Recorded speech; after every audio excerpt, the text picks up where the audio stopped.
Nancy DeMoss Wolgemuth cree que su debilidad muestra la fortaleza de Dios. Si el ser débil hará que vean un gran Dios, entonces digo, está bien, voy a ser débil. Estoy dispuesta a tener solo un poquito de poder, solo un poquito de fuerza, para que puedan ver la grandeza del poder de Dios. Estás escuchando Aviva Nuestros Corazones, con Nancy DeMoss Wolgemuth en la voz de Patricia de Saladín. Hoy es 22 de junio de 2023.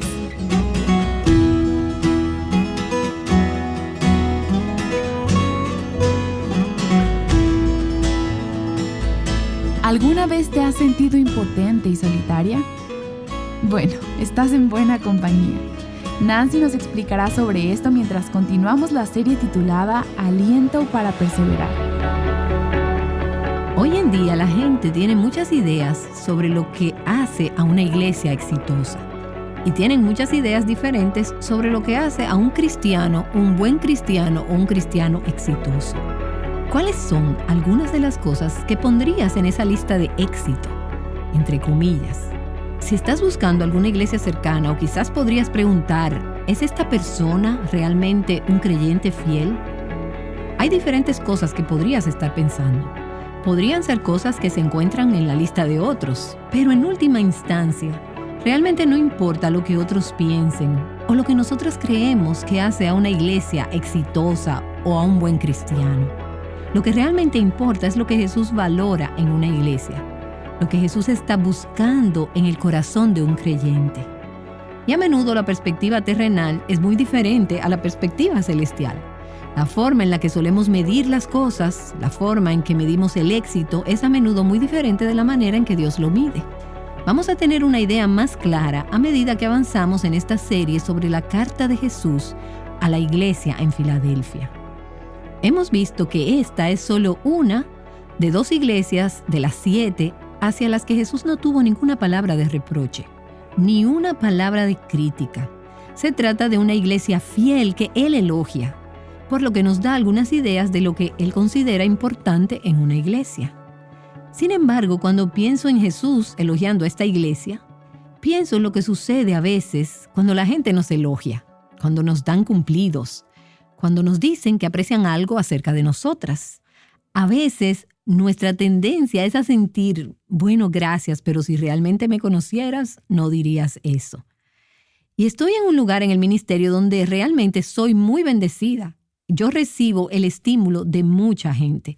Muchas de las que nos escuchan han compartido, tu ministerio me ha bendecido de esta manera, o Dios ha usado tu libro y este programa de radio para ministrar mi vida. La gente se hace una idea o una imagen de las personas públicas y piensan, wow, tú debes orar todo el tiempo, tú nunca pecas. Me conozco a mí misma mejor de lo que tú puedes conocerme y vivo conmigo misma y a veces pienso, si realmente supieras las cosas con las que lucho. En esos momentos cuando soy egoísta, centrada en mí misma, en mi carne, y que son momentos frecuentes, quién soy realmente. Y pienso, no deberían leer ninguno de mis libros, ni escuchar el programa de radio, ni visitar nuestro sitio web, nunca.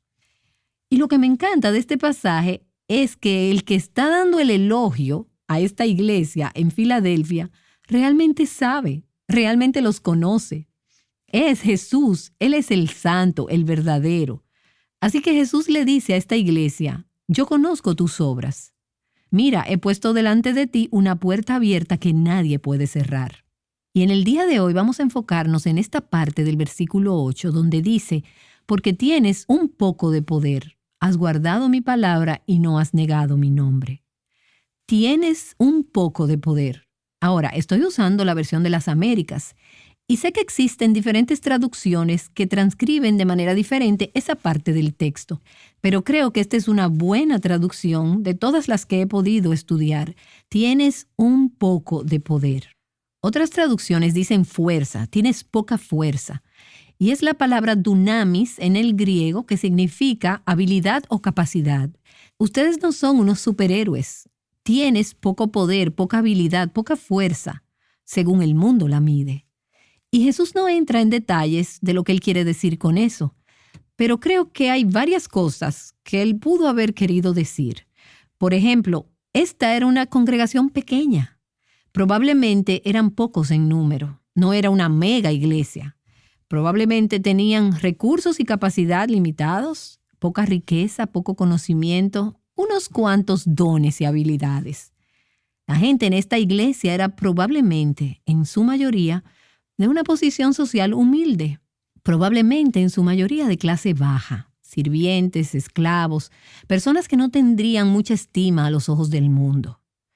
Probablemente también entre sus miembros no había muchos hombres grandes o distinguidos. El alcalde de Filadelfia, por ejemplo, probablemente no era miembro de esta iglesia. Probablemente no tenían una gran cantidad de figuras como grandes deportistas o personas de renombre que formaban parte de esta iglesia. Solo poco poder, poca fuerza, poca habilidad. Se trata de una iglesia que probablemente tenía, como era el caso de la mayoría de las iglesias de esa época, que tenía poca influencia evidente en la ciudad. Y los poderes de maldad y de las tinieblas eran grandes. Los poderes de la idolatría eran grandes. Así que aquí tenemos esta pequeña iglesia en medio de todo aquello, con el pensamiento de no tenemos mucho, no somos mucho. Y no eran tanto. Jesús reconoce eso y Él les dice, tienes muy poco poder, tienes poca fuerza. La gente en esta iglesia probablemente no ocupaba muchos cargos importantes, cargos políticos o de negocios. Y como ya he dicho, no eran una mega iglesia. Ahora, no hay nada de malo con una mega iglesia inherentemente o con una gran iglesia intrínsecamente. El hecho de que una iglesia sea grande en número no significa necesariamente que sea una iglesia buena. Y el hecho de que una iglesia sea pequeña, de todas estas formas que acabamos de mencionar, no necesariamente significa que sea inferior espiritualmente a una iglesia más grande. Y lo que es verdadero en las iglesias es verdadero para cada individuo. Te puedes sentir como una persona pequeña, débil e impotente, que no eres un líder reconocido o una persona o un orador influyente. Esta iglesia en Filadelfia era pequeña de tamaño. Solo tenía un poco de fuerza, un poco de poder, humanamente hablando. Pero tenía poder espiritual. Y a pesar de su poco poder, de su poca fuerza, eran espiritualmente tenaces. Y Jesús les dice, a pesar del hecho de que tienes muy poco poder, dos cosas son ciertas acerca de ti. Has guardado mi palabra y no has negado mi nombre. Has guardado mi palabra. Y lo dice nuevamente en el versículo 10. Has guardado mi palabra. Al parecer, a Jesús le importaba que aquí había una congregación que, aunque era pequeña, era obediente a la Escritura. Ellos se aferraron a la palabra de Dios, fueron fieles a la Escritura y eran obedientes a esa palabra de Dios. Has guardado mi palabra y no has negado mi nombre. A pesar del hecho de que ellos eran pocos, ellos iban en contra de la corriente de toda la cultura. Eran una iglesia que tenía coraje, no tenían miedo, eran audaces en su testimonio para Cristo. Y eso es todo. Has guardado mi palabra, no has negado mi nombre. Él no los halaga por romper todos los récords de asistencia o por cualquier programa nuevo e innovador o por nuevas iniciativas, solo por la fidelidad a su palabra y a su nombre. Ahora, hoy en día no se puede decir lo mismo de muchas iglesias. Pienso en muchas denominaciones y algunas de nuestras asociaciones más excelentes y elitistas. La mayoría de ellas comenzaron aferradas a la Escritura con firmeza y con mucha valentía al anunciar a Cristo. Pero hoy solo tenemos fachadas espirituales. No hay nada allí. Niegan la deidad de Cristo, niegan la infalibilidad de las Escrituras, niegan los principios básicos de la salvación. Lo que Jesús dijo de esta iglesia no se puede decir de muchas hoy en día. Ellos continuaron proclamando con valentía a Cristo a pesar de su poca capacidad, de su poca habilidad. Ahora, esas cualidades, el guardar fielmente la palabra de Dios y llevar el nombre de Cristo, no son cualidades que la mayoría de la gente considera impresionantes. Esas no son cualidades que hacen titulares o que te conseguirían una entrevista en un programa famoso. Eso no es lo que la gente está buscando en un informe anual o en un ministerio o en una iglesia. Pero son las cosas que agradan a Cristo cuando Él ve a una iglesia o cuando Él ve una vida cristiana. En el último programa hablamos acerca de cómo Jesús dio a esta iglesia una puerta abierta. Y dijimos que la puerta abierta significa oportunidades para ser usadas y para servir. Al mirar esa parte del texto, me choca que esas oportunidades de servir al Señor no dependen de cuánto poder tengamos, si mucho o poco, dependen de nuestra fidelidad, de nuestra disposición a confiar en Cristo y en su poder que se hace fuerte en nuestra debilidad. Dios no estaba buscando iglesias o cristianos de gran poder, de gran influencia, como el estándar del mundo, grandeza, números impresionantes, hazañas, estadísticas, que nos importan más a nosotros que a Dios mismo. Es fácil caer en esa trampa, incluso en el ministerio que estamos. Es fácil pensar, bueno, ¿y cuántas estaciones de radio transmiten el programa? ¿Cuál es nuestro presupuesto? Y vas a esas convenciones de las emisoras religiosas nacionales o a lo que sea, y ese es el tipo de cosas con las que lidiamos. Esas son el tipo de cosas de las que la gente habla. Y esas son el tipo de cosas que frecuentemente encuentro que me consumen. Pero en la economía de Jesús no es el poco o mucho poder que tú tengas. Es tu fidelidad a su palabra y a su nombre. Él puso delante de Filadelfia una puerta abierta. El significado en el texto, mientras meditamos en él, es porque tienes muy poco poder o fuerza. Nuestras debilidades humanas, nuestras limitaciones humanas, y estamos conscientes de ellas y sé que soy constante en eso, son una oportunidad para que Dios muestre su poder. Y puedes observar esa gran verdad a lo largo de toda la Escritura. En 2 Corintios capítulo 12, Dios le dijo a Pablo, mi poder se perfecciona en la debilidad. Así que la respuesta de Pablo fue, por tanto, muy gustosamente me gloriaré más bien en mis debilidades, para que el poder de Cristo more en mí, porque cuando soy débil, entonces soy fuerte.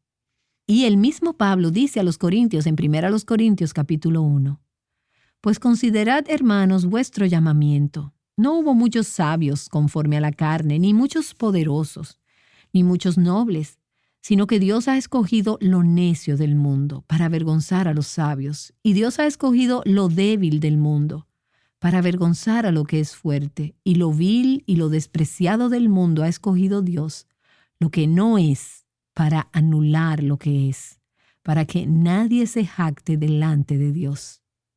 Y un comentarista que leí con respecto a este pasaje lo dijo de la siguiente manera, y me encanta esto como él dijo. La debilidad humana no es obstáculo para el poder de Dios.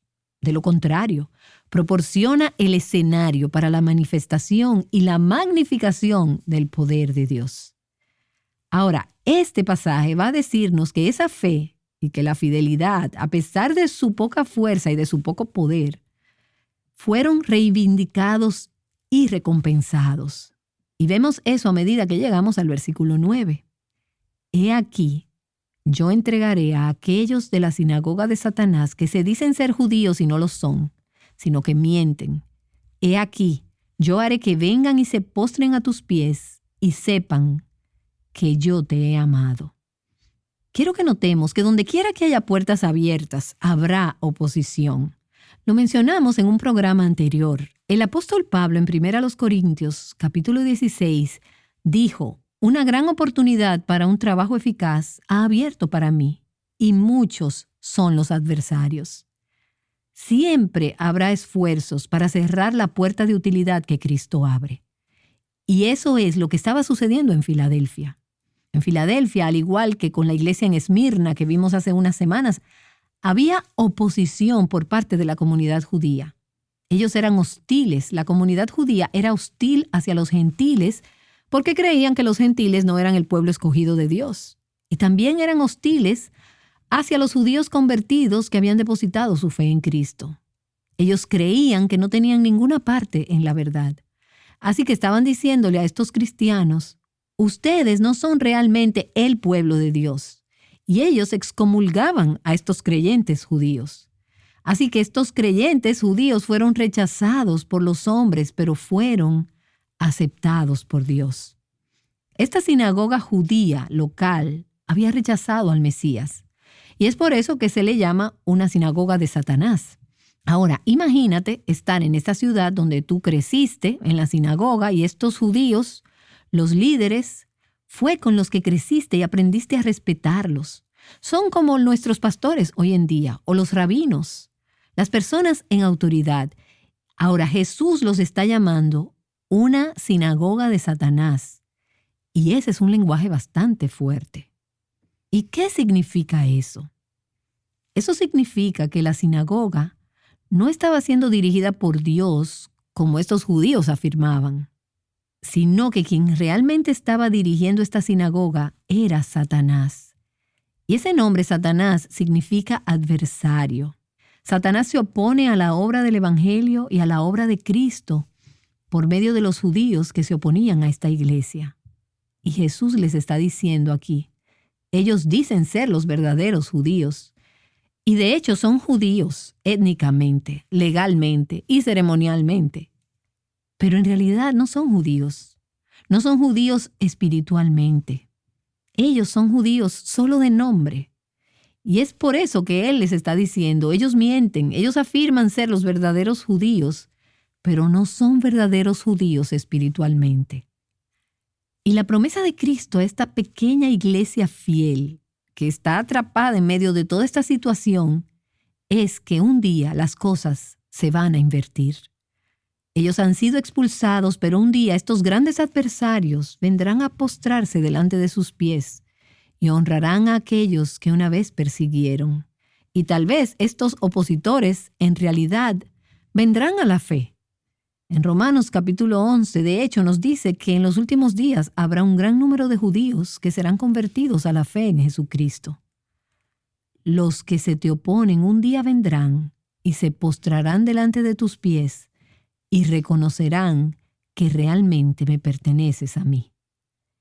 Y tenemos aquí una imagen de cautivos en el campo de batalla, que han sido los opositores y que ahora son traídos a la sumisión. Es una imagen que Jesús da a la iglesia de Filadelfia, de lo que es la esperanza cristiana, del triunfo final de Cristo, la sujeción algún día de aquellos que se opusieron a Él. Y mantén esto en mente cuando miras a tu alrededor y ves todos estos adversarios de Cristo, en el gobierno, en los medios de comunicación, en la educación, en posiciones de influencia, en tu lugar de trabajo, en tu hogar, en tu vecindario. En estos tiempos, parece que los que poseen el poder se oponen a Cristo en muchos aspectos. Pero recuerda, el día vendrá en que las cosas cambiarán. Yo haré que vengan y se postren a tus pies y sepan que yo te he amado. Los que rechazan a Cristo reconocerán el error en sus caminos. Ellos se lamentarán de haberse negado a adorar a Cristo y serán llevados a postrarse sobre sus rodillas, y algunos de ellos creerán y serán salvos. El pueblo de Dios y quienes realmente son el pueblo de Dios serán evidenciados por su perseverancia bajo presión. El pueblo de Dios será reivindicado. Y en el Antiguo Testamento puedes leer numerosas profecías que dicen que en los últimos días los gentiles vendrán y se postrarán delante de Israel. Ahora, estamos viendo que el día vendrá. En un giro irónico de este pasaje, los judíos que no han creído en Cristo algún día se postrarán delante de la iglesia cristiana, predominantemente gentil. Los judíos incrédulos que rechazaron o persiguieron a los discípulos de Cristo reconocerán que estos cristianos realmente pertenecen a Dios. Y esa reivindicación por parte de nuestros adversarios posiblemente no ocurra mientras estemos vivas. Posiblemente no vivamos para verlo aquí en la tierra. Pero vendrá ese día cuando aquellos que se han opuesto al pueblo de Dios serán humillados. El problema es que nos damos por vencidas muy fácilmente. Estamos intimidadas por la oposición o asumimos una postura combativa. Y vemos a los cristianos de hoy en día dejarse intimidar. vemos algunas cosas feas en los blogs de Internet, es de esperarse que los no cristianos actúen como no cristianos. Pero a veces, por desgracia, los cristianos actúan como los no cristianos en la forma en que se disputan y debaten con los no cristianos. Escucha, podemos proclamar la verdad con amabilidad, con gracia, con amor y sabiduría. No es necesario combatir. No necesitas ponerte a la defensiva, combativa con tu pareja o con tu jefe o con tu compañero de trabajo. Solo recuerda y ten en cuenta que es en el tiempo de Dios y a la manera de Dios que Él va a reivindicar la verdad. Pero en vez de optar por una actitud combativa, algunas de nosotras entonces nos vamos al lado opuesto, nos encogemos del miedo bajo la oposición. Nos intimidamos por el miedo y pensamos, tengo poco poder, poca fuerza, ninguna influencia. Realmente no puedo hacer ninguna diferencia aquí. Así que nos sentimos tentadas a callar y a no compartir el Evangelio. Simplemente nos agrupamos todas juntas en nuestro pequeño grupo santo para no crear problemas, para no hacer ninguna ola. Y tenemos todo tipo de excusas. Después de todo, los cristianos en el día de hoy estamos viviendo en una era poscristiana. Somos la minoría, no aquellos que se dicen de Cristo, sino los que verdaderamente sostienen la palabra y el nombre de Cristo. Y así obtenemos este complejo de inferioridad. Solo somos un pequeño grupo débil y la oposición es grande y peligrosa allá afuera. Así que solo tendremos que esperar a que algunas de las circunstancias se vuelvan más favorables. Esperamos hasta que cambie la marea. Es bueno que recuerdes que en Filadelfia Dios le dijo a estos cristianos, yo les he dado una puerta abierta. En un lugar donde había mucho antagonismo, Dios todavía abre puertas, incluso en medio de la hostilidad y la oposición. Y quiero cerrar este programa compartiendo con ustedes una historia que ilustra, creo que muy bien, cómo Dios abre estas puertas. Una historia de cómo una mujer fue lo suficientemente valiente para proclamar a Cristo, para llevar el Evangelio a un lugar que parecía imposible, y cómo Dios honró su fe y su fidelidad a Él. Esta mujer nos escribió no hace mucho tiempo y dijo, querida Nancy, yo fui una atea enardecida durante más de 10 años de mi vida. Era hostil y fría hacia Dios. Los cristianos evangélicos encabezaban mi lista de lo que más despreciaba. Sentía que no tenía que optar por una religión porque tenía una buena vida, un marido cariñoso, 2 hijos sanos, una casa preciosa y dinero en el banco. Sin embargo, tenía este agujero dentro de mí y nada de lo que intentaba, por ejemplo, ir de compras, hacer yoga y toda la filosofía de nueva era, nada podía llenar ese vacío de forma permanente. Hasta que comencé una amistad con una tía de mi marido, quien yo sabía que era cristiana. Un día me pidió que asistiera a su iglesia con ella y su marido. Finalmente le confesé que era atea y recuerdo que estaba tan asustada porque pensé que ya no iba a ser de su agrado. En cambio, ella me invitó a cenar y acepté. Cuando estaba arreglándome para asistir a la cena, le dije a mi marido que estaba segura de que iba a convencer a Sandy para que pudiese saber la verdad, entre comillas, y como resultado de nuestra cena, ella se convertiría en atea. Me senté durante toda la cena con mis brazos cruzados y comencé a bombardearla con preguntas. Ella, amablemente y con paciencia, respondió todas mis preguntas. Ella me preguntó si quería orar con ella, después del hecho de que ella supo que yo era atea. Cada fibra de mi ser me decía que no, pero sin embargo, lo hice. Ella simplemente le pidió al Espíritu Santo que ablandara mi corazón y que abriera mis ojos a la verdad. Al día siguiente, me sentí impulsada a comprar una Biblia. Pensé que era para que yo pudiera conocer mejor a mis enemigos. Y empecé a leer la Biblia todos los días. Leí los Evangelios 2 veces. Y mi corazón empezó a cambiar. Estaba ablandándome. La palabra me estaba cambiando. Todavía me sorprende el poder que reside en ese libro. El día de la independencia de los Estados Unidos fue el día de la independencia de mi antigua yo. Invité a Jesús a mi vida. Nací de nuevo en ese instante. Me postré sobre mis rodillas y sabía que la vida que llevaba había terminado. El lunes siguiente estaba buscando podcasts cristianos cuando encontré a Aviva Nuestros Corazones. Lo he escuchado todos los días desde entonces. Aviva Nuestros Corazones ha profundizado mi fe, me confrontó, me desafió y sobre todo me animó. El Señor te ha usado poderosamente en mi vida. Y no puedo expresarte cómo Jesús ha cambiado mi vida en estos últimos meses. He leído toda la Biblia y el Nuevo Testamento lo he leído infinidad de veces. En ese tiempo tenía 5 meses en su caminar cristiano. Estoy tan llena de amor y de alegría que soy irreconocible incluso para mi marido. Me he convertido en un rostro familiar en una iglesia bíblica. Y probablemente te estés preguntando acerca de mi marido. El Señor me ha bendecido con tal gracia por una razón. Y voy a parafrasear 1 de Pedro 3. Ganando a mi marido sin decir una sola palabra. Él me ha mostrado que sea paciente y que espere en Él. Mi esposo será salvo, aunque quizás pueda no verlo en este lado del cielo. Soy alguien que ora sin cesar, como esposa, madre, futura abuela, porque sus hijos son aún pequeños, y por las generaciones por venir. A través de mí, la voluntad de Dios se hará. Ahora, esta mujer está en búsqueda de esas puertas abiertas. Heidi era una enemiga de Cristo, pero Dios abrió su corazón. Dios abrió para ella la puerta de la salvación y ahora le está abriendo la puerta del servicio y el poder ser usada por Dios para traer a otros a Cristo. Jesús dice, porque tienes un poco de poder, has guardado mi palabra y no has negado mi nombre. Camina a través de esas puertas que Él abre.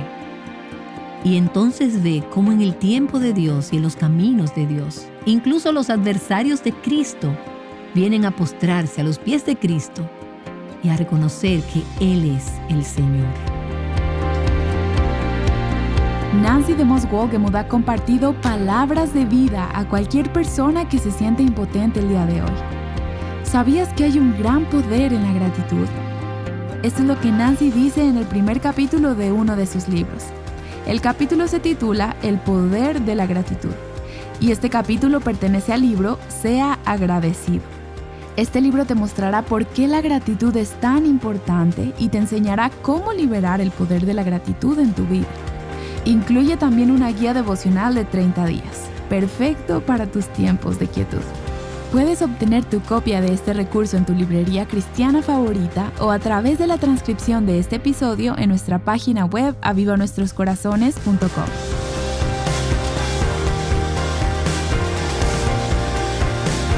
Hemos estado estudiando el libro de Apocalipsis durante estas semanas y no hemos estado hablando necesariamente de los asuntos que las personas normalmente asocian con este libro de la Biblia. Mañana continuaremos en nuestro estudio a la carta a Filadelfia y exploraremos la segunda venida de Cristo. Así que acompáñanos aquí en Aviva Nuestros Corazones. Perseverando en Cristo, juntas, Aviva Nuestros Corazones es un ministerio de alcance de Revival Hearts.